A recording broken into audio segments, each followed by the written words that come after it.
Fala pessoal, como que vocês estão? Espero que estejam bem. Estamos aqui para mais um vídeo. Hoje eu quero falar um pouquinho da minha história com a leitura. E desde já, se você não é inscrito no canal, se inscreva, curta o vídeo e vamos em frente. Eu quero separar 4 pontos quanto à leitura. Ela teve sim o seu momento de compromisso, de esforço para o gostar, mas também teve ali uma certa dose muito da família, né? Um certo incentivo muito grande da família. Então isso para mim fez a diferença também. Eu começaria contando lá dos meus avós que vinham lá do interior de São Paulo. Eu moro ainda no interior de São Paulo, mas que me traziam alguns livros, aqueles livros antigos. Não sei se você já viu, que tinha a narração do Silvio Santos. Então tinha esses contos clássicos de Branca de Neve e os Sete Anões, entre outros. Tinha ali o livro físico, tinha a narração em CD ainda. Então foi ali eu não, infelizmente eu não tenho mais, senão eu faria uso para o meu filho, mas teve esse primeiro componente. Os meus avós que me davam livros que eu lia ou deixava para lá, daí fazia parte da infância. O segundo momento foi a minha mãe, né? Então muito já cedo ali, pré-adolescente, adolescente, já tendo ali uma mudança, um começo de mudança de mundo, né, de percepção de mundo, de amadurecimento, de formação voltada para o catolicismo, coisas assim que faria muito sentido na caminhada na caminhada da vida, na caminhada espiritual. E desde então, esses livros formativos eles foram fazendo parte da minha vida, né, da pré-adolescência até hoje. Então, acho muito válido esse tipo de leitura, né? A gente também chama de não ficção. Eu não, quando ela me dava esses livros, eu não lia de imediato, mas depois de um tempo, de alguns anos, aí o interesse foi vindo e daí eu fui lendo mesmo de forma muito voraz, muito proveitosa, com muita, né? Não é nem tanto com muita sede ao pote, mas com muita sede e vendo que os livros têm esse poder, essa força, essa origem do conhecimento que não é universal, mas de certa forma pode nos ajudar a ter um crescimento humano, intelectual, ver a vida com outra, a partir da lente das outras pessoas, com outras experiências. E é claro que eu tinha muitos livros, então eu lembro que uma vez lá na igreja eu dei uma bolsa de livros embora, assim, eu não estava lendo mais, estava parado em casa, eu falei, eu vou estar embora. Alguns eu sinto pena, eu sinto arrependimento, aliás, mas faz parte. Acho que vez ou outra a gente se engana e deixa para trás coisas boas também. Então, eu tive essa janela de que sim, eu lia bastante, mas depois eu parei um pouquinho mais, eu fui, sei lá, jogar videogame, fui fazer outras coisas mais tecnológicas, tocar algum instrumento, então eu já não lia tanto, mas sempre estava ali o livro, né? Então eu digo que, para mim, ainda hoje, as Sagradas Escrituras é um livro que eu leio todos os dias e medito. Eu li um livro técnico, um livro de não ficção ou de ficção, mas eu já vou chegar para falar mais a respeito disso. Então chegou o tempo de faculdade lá em 2015, que eu entrei na faculdade de psicologia. Em 2013 eu terminei a escola e eu tive esse tempo, esse ano sabático de 2014, porque eu não fiquei parado, eu fiquei estudando. Então o meu propósito, até porque eu não sabia o que eu ia fazer, de fato.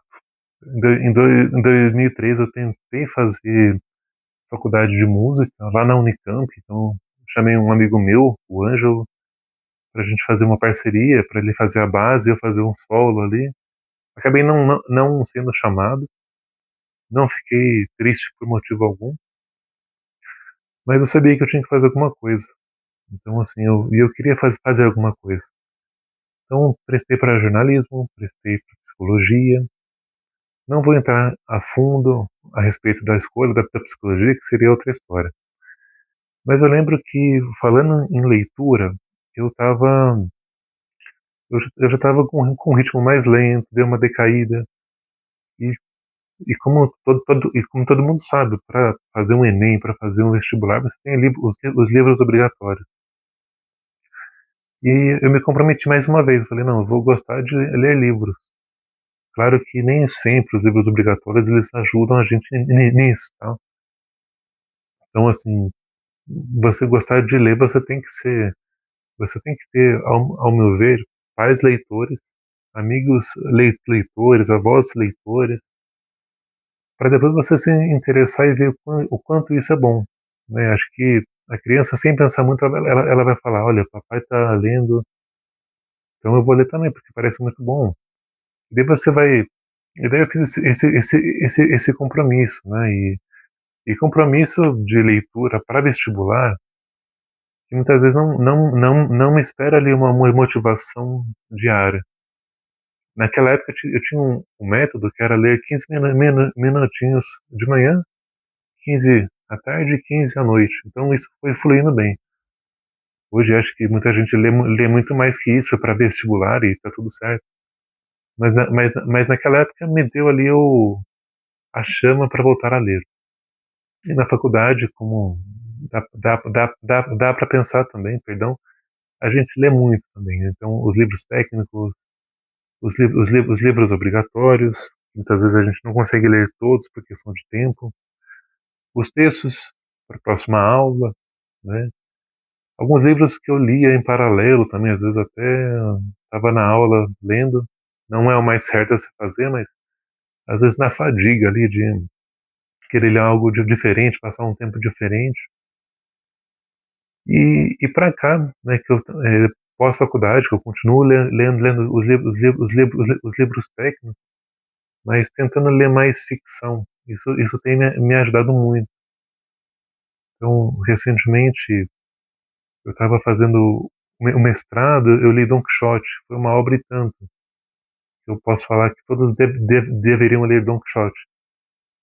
Antes, também na época da pandemia, eu tinha lido Divina Comédia, então foram grandes leituras assim de ficção que para mim foram importantes e são importantes até hoje. Recentemente eu li Sherlock Holmes, que é esse ponto mais policial, o Chekhov. Então hoje eu procuro intercalar mais com livros de ficção para a formação de imaginário, para elaboração de escrita, para vocabulário, para passatempo. Então isso, acho que posso falar que hoje eu cheguei no ponto que eu amo a leitura. Que a leitura para mim, ela faz sentido diariamente, mesmo que seja ali poucas páginas. Muitas vezes a rotina não permite que a gente tenha ler horas a fio, até mesmo que a gente tem outras ocupações aqui em casa. Eu tenho outras atividades que eu também faço, então. Mas a leitura é um compromisso. E como compromisso, eu também gosto de falar que é como um remédio de uso contínuo, né? Eu falo que há uma dose literária. Então, talvez você possa adotar essa palavra, dose literária, que com certeza vai te fazer muito bem. É, e seguindo o conselho do Pierluigi Piazzi, né, ele tem uma série de livros chamada Aprendendo Inteligência. Ele fala a respeito da leitura, né, de como que você vai sair bem na própria vida com os estudos se você amar ler. Ele fala da experiência dele, como eu estou falando aqui para vocês. Ele começou a ler ficção científica e se encantou. E ele mesmo era né, ele já é falecido, mas ele era um leitor voraz, assim, de pegar aquela série de livros e acabar com a série mesmo, né? Então isso eu acho importante. Então ele fala, olha, você escolhe um livro que você se identifica porque há um livro que vai te prender e você vai querer ficar ali horas e horas e consequentemente você vai ler mais. Então há uma certa dose de prazer que eu concordo com ele, Mas há outros livros que você tem o compromisso. Então, um livro formativo, um livro de técnica, de teoria, de que às vezes você não avança muitas páginas em uma hora, você avança ali às vezes é, 2, 5 páginas, porque você vai lendo aquilo, vai meditando, vai escrevendo. Há leituras e leituras. Então, a leitura de fato é importante, porque o brasileiro, o mundo está lendo cada vez menos. Eu sou o cara que lê mais do que assistir filmes ou séries. Então, entre séries e filmes, eu sou mais o filme, porque o filme tem um meio, um início, um meio, fim mais delimitado que uma série. Acho que a série tem esse compromisso que disputa a atenção comigo para a leitura, e daí sim eu vou optar pela leitura. Então foram poucas séries que eu assisti, mas a leitura ela permanece. Permanece, e eu procuro ler para o meu filho, procuro ver como que, né, eu já criando ali um prazer na leitura com ele. Comenta aqui embaixo o que você achou do tema da leitura, do meu testemunho aí de leitor, de vida de leitura. Escreve também aqui embaixo dose literária, se você ficou até aqui. Espero que você tenha entendido e te motivado, te inspirado a voltar a ler. Se você se afastou da leitura, se você não lê, tá bom? Então até a próxima.